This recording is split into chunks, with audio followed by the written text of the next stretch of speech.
बिस्मिल्लाहिर्रहमानिर्रहीम। अस्सलाम वालेकुम। आप देख रहे हैं न्यूज़ 360। मैं हूं आपका मेज़बान शहरियार सिद्दीकी। नाज़रीन, कमसिन बच्ची के मुबैना अगवा केस रियासत बनाम ज़हीर अहमद और दीगर के हवाले से बात करेंगे। इस वक्त हमारे साथ हाई कोर्ट की सीनियर एडवोकेट मुसर्रत खान साहिबा मौजूद हैं। कमसिन बच्ची का मुबैना अगवा केस जिस तरीके से पिछले कुछ महीनों से सुस्त रवि का शिकार है, इसके अलावा जिस तरीके से बच्ची के वकील जिब्रान नासिर साहब, जिनकी बेशुमार इस केस के हवाले से खिदमात हैं, उनकी जानिब से बच्ची के वालिद मेहंदी अली काज़मी साहब की जानिब से बार बार ये कहा जा रहा है कि बच्ची का जो है वो MLO करवाना चाहिए। बच्ची का MLO जो है वो इस केस के अंदर जो है वो अहम पेशरफ्त ला सकता है। इसके अलावा बच्ची के वालिद जो है वो केस के इन्वेस्टिगेशन ऑफिसर से जिस तरीके से मुतमईन नहीं है, इस सब के हवाले से मैडम से बात करेंगे कि बहैसियत वकील वो इस केस को किस तरीके से देखती हैं। अस्सलाम वालेकुम। वालेकुम अस्सलाम। मैम, बहुत बहुत शुक्रिया। सबसे पहले आपने अपनी मसरूफियात में से कीमती वक्त निकाला। मैम, पिछले 4-5 माह से सोशल मीडिया की जिस तरीके से मुबैना बच्ची का ये अगवा केस रियासत बनाम ज़हीर अहमद और दीगर ज़ीनत बना हुआ है, तो इस केस को आप किस तरीके से देखती हैं? सबसे पहले ये बताइएगा।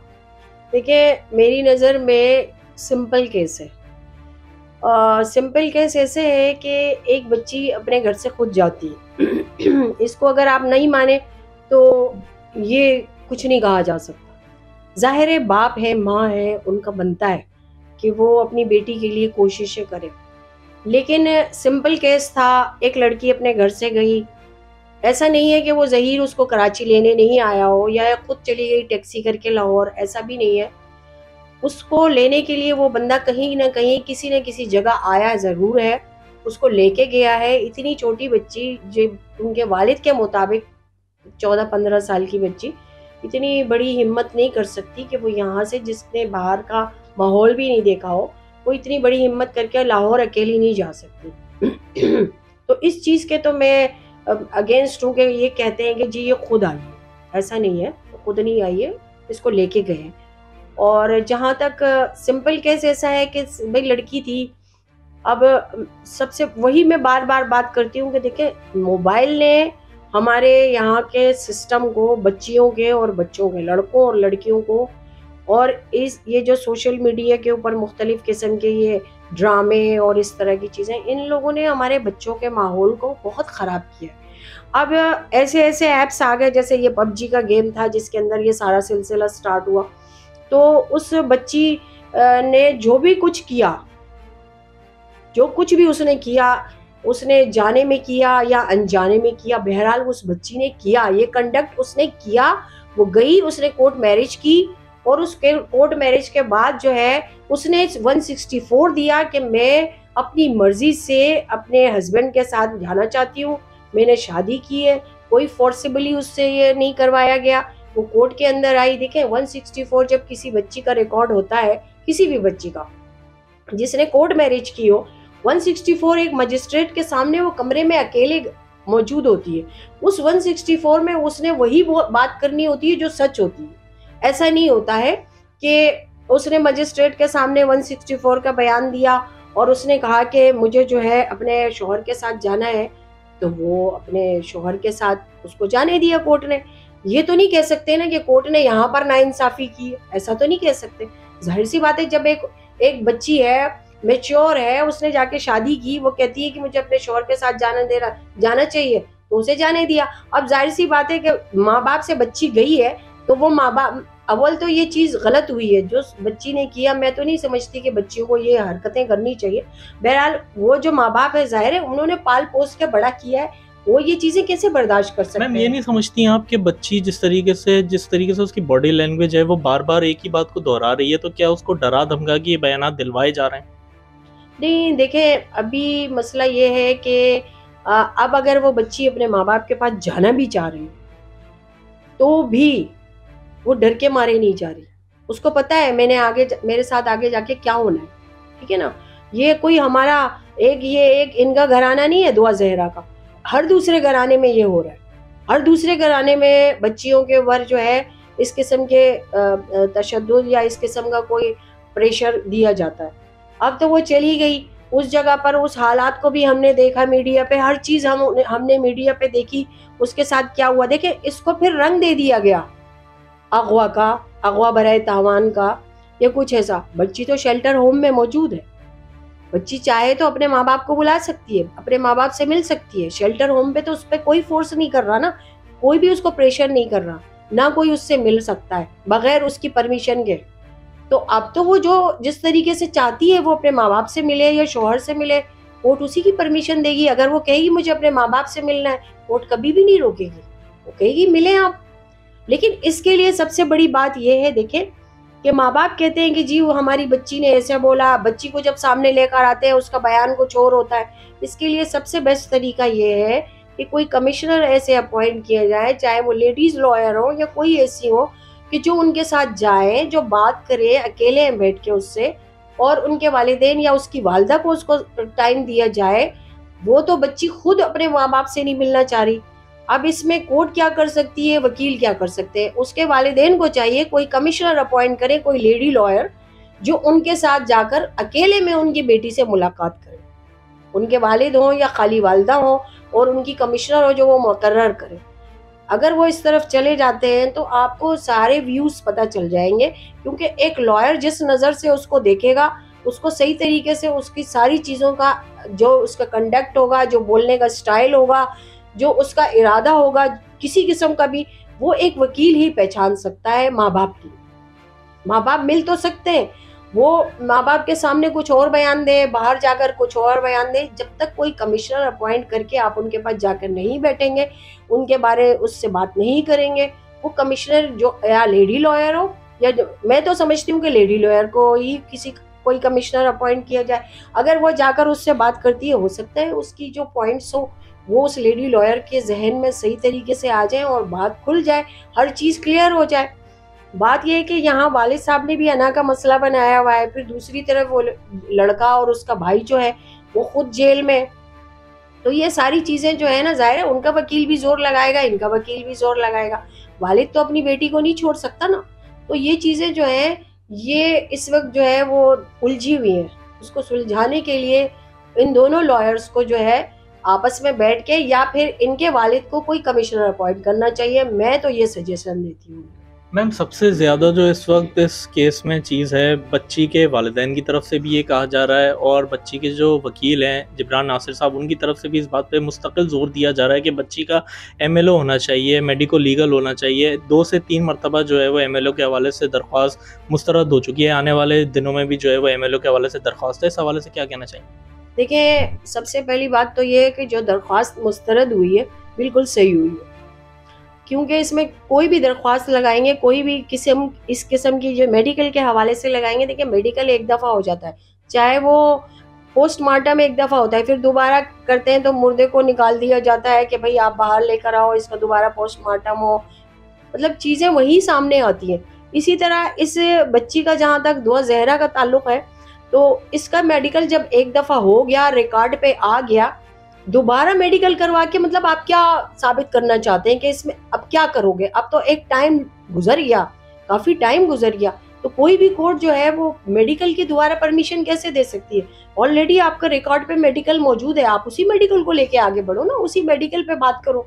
उस मेडिकल में क्या है ऐसा कि क्या आपको दोबारा से मेडिकल करवाने की? तो ये मेरा ख्याल है कि एक बच्ची की बेहुरमती भी समझ लें आपके हो रही है कि बार बार उसका मेडिकल करवाना, क्योंकि आपको नहीं पता कि जब कोई इस तरह के केसेस होते हैं तो उनका मेडिकल कैसे, हमें पता है।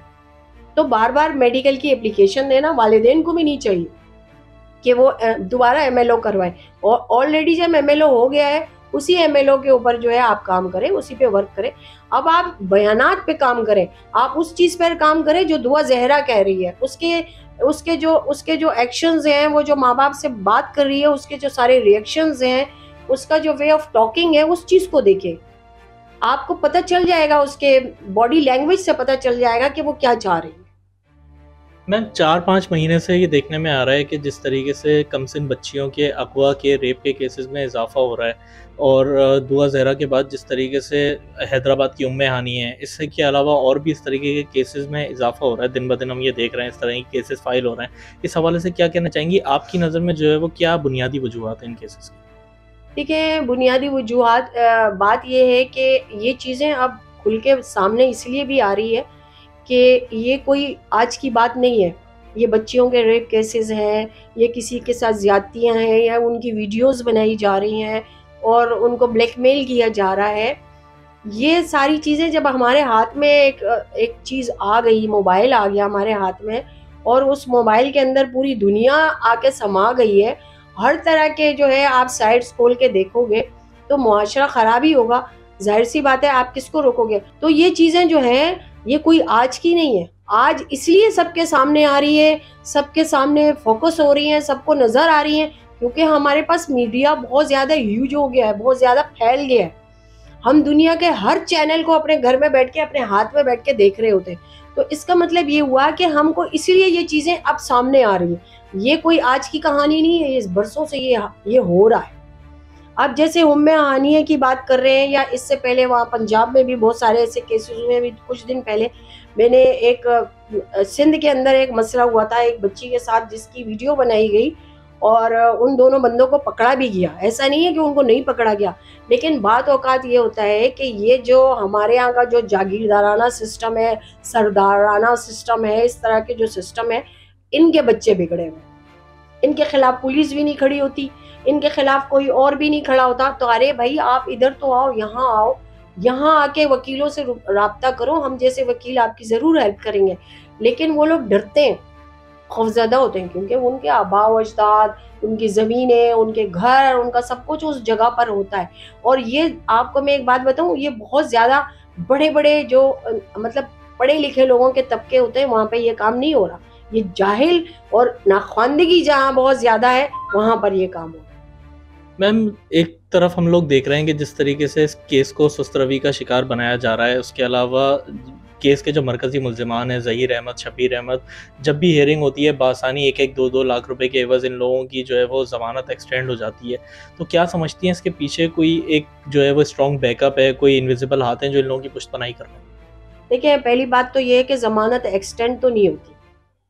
1-2 लाख रुपए के एवज ज़मानत, हमने अगर किसी एफआईआर पे या किसी केस के अंदर हमने जाकर कोर्ट से जो है ज़मानत ले ली, तो जब तक वो केस चलता रहेगा वो ज़मानत पे ही रहेगा, सही है ना। अगर उनकी ज़मानत जब्त हो जाती है तो अरेस्ट हो जाएगा, सीधी बात है ना। ऐसा नहीं होता है कि 2 लाख रुपए ले लें या 3 लाख रुपए ले लें तो हम उनकी ज़मानत को जब्त नहीं, ऐसा नहीं होता है। ऐसा ज़मानत अगर हो गई तो वो ज़मानत उसी वक्त तक ज़मानत पे रहेगा जब तक उसका केस वाइंड अप नहीं हो जाता, जब उसका फाइनल रिजल्ट नहीं आ जाता, तो वो ज़मानत पे ही रहेगा। हर तारीख पे ऐसा नहीं होता कि वो कोई हमने स्टे नहीं लिया होता। वो यही होता है कि हमने अब कोई मुल्जिम आ गया, उसने चोरी की या कोई डकैती की, या मतलब जैसे इनके ऊपर जो है रेप केस डाल दिया या अगवा बराए तावान डाल दिया, तो उसमें ये है कि उनकी ज़मानत हो गई। अगर ज़मानत हो गई तो ऐसा नहीं होगा कि वो ज़मानत जो है हर डेट पे स्टे थोड़ी है, जो हर डेट पे जाकर हम उसको बढ़ा दें। वो जो ज़मानत होती है वो ज़मानत ही रहती है उस वक्त तक जब तक केस ख़त्म नहीं हो जाता। जब केस ख़त्म हो जाएगा तब वो ज़मानत, या अगर उन्हें जेल हो जाती है तो फिर वो सज़ा हो जाती है तो वो जेल चले जाते हैं। अगर उनको बाइज्जत बरी किया जाता है तो ज़मानत अपनी वापस लेते हैं, चाहे वो 2 लाख हो या 3 लाख हो। वो हमारे किसी काम की नहीं है, नहीं जजेस के किसी काम की है। मैम, केस के आईओस जो हैं, अब तक 3 आईओस चेंज हो चुके हैं। बच्ची के वालिद जो हैं वो आईओस से मुतमईन नहीं हो रहे हैं। पहले जो है वो शौकत शाहानी साहब थे, सईद रिंद साहब थे, अब जो है वो एक नए आईओ हैं। तो इस हवाले से क्या कहना चाहेंगे? ये हक है, ये उनका हक है। अगर एफआईआर में कंप्लेनेंट मुतमईन नहीं है किसी भी आईओ से तो उसको हक हासिल है और अदालत उसको नया आईओ के लिए फौरन ऑर्डर करेगी। ये उसका बुनियादी हक है और वो कर सकता है।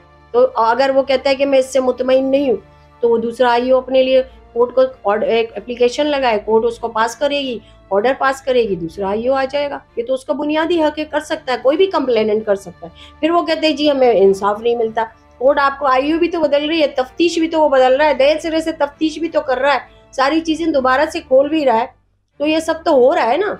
तो ये आईओ इसीलिए बदल जाते हैं। अब आपको किसी आईओ पे अगर वो नहीं है, एतबार नहीं है कि नहीं भाई ये आईओ तफ्तीश सही नहीं कर रहा, या ये उनसे मिल गया है, या इसने कोई पैसे खा लिए हैं, तो आपको हक है, आपका कोर्ट आपका हक देगा।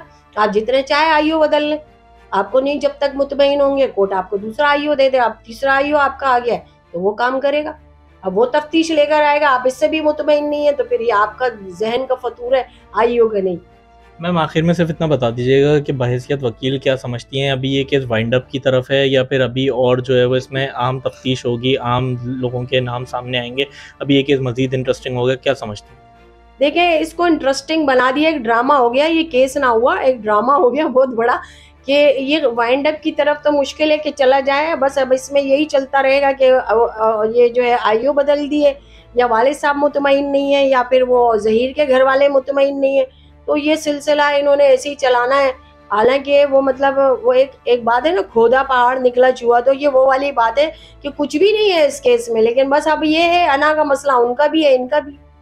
बच्ची का मसला है, बच्ची बेचारी शेल्टर होम में बैठी है, ना पढ़ सक रही है, ना लिख सक रही है। तो अगर वो एक तरफ हो जाए, वो बच्ची खुद, तो शायद वो मसला भी हल हो जाए। अब वो बच्ची को शेल्टर होम में रखा है, उनको उनसे नहीं मिलने देते, वालिदैन भी नहीं मिलने देते, किसी को तो डालो, कहीं तो कोई बात पे आ जाए। वालिदैन को अब चाहिए कि वो खुद जाकर बच्ची के लिए एप्लीकेशन लगाए। अब जब वो एप्लीकेशन लगाते हैं तो बच्ची कहती है मुझे नहीं मिलना। कोर्ट को चाहिए कि वो बच्ची को कहे, वालिदैन से मिले, एक दफा मिल तो ले, उसको क्या मसला है, मिल ले एक दफा। हाँ, उसके वालिदैन अगर कोई कमिश्नर साथ लेके चला जाए कि चलो इसको कोई नुकसान नहीं पहुंचाएंगे, कुछ भी नहीं होगा, तो वो उस कमिश्नर के साथ बैठकर उनसे मीटिंग कर ले। लेकिन वो जो कमिश्नर अपॉइंट होगी ना कोई, अगर ये लोग लेके जाएंगे शेल्टर होम में, तो वो उसकी बॉडी लैंग्वेज से अच्छी खुद अंदाजा लगा लेगी कि बच्ची क्या चाहती है। बहुत बहुत शुक्रिया मैम, आपने अपना कीमती वक्त दिया, थैंक यू सो मच। जी नाज़रीन, ये हमारे साथ senior advocate high court Musarrat Khan साहिबा मौजूद थी। दुआ ज़हरा केस के हवाले से आपने इनके तासुरात जाने। अभी ये केस जिस तरीके से कुछ लोगों का कहना है कि मज़ीद जो है वो इंटरेस्टिंग होगा, कुछ वकला का ये कहना है कि ये केस अपने वाइंड अप की तरफ है। इस केस के हवाले से जो भी अहम पेशरफ्त होगी वक्तन फ़वक्तन हम अपने चैनल के प्लेटफॉर्म से आपको आगाह करते रहेंगे। ये था हमारा आज का प्रोग्राम। मज़ीद इस तरह की वीडियोज़ के लिए, मज़ीद अहम खबरों से बाखबर रहने के लिए न्यूज़ 360 के साथ जुड़े रहिए। अपना बहुत ख्याल रखिए। अपने मेज़बान शहरियार सिद्दीकी को दीजिए इजाज़त। अल्लाह हाफ़िज़।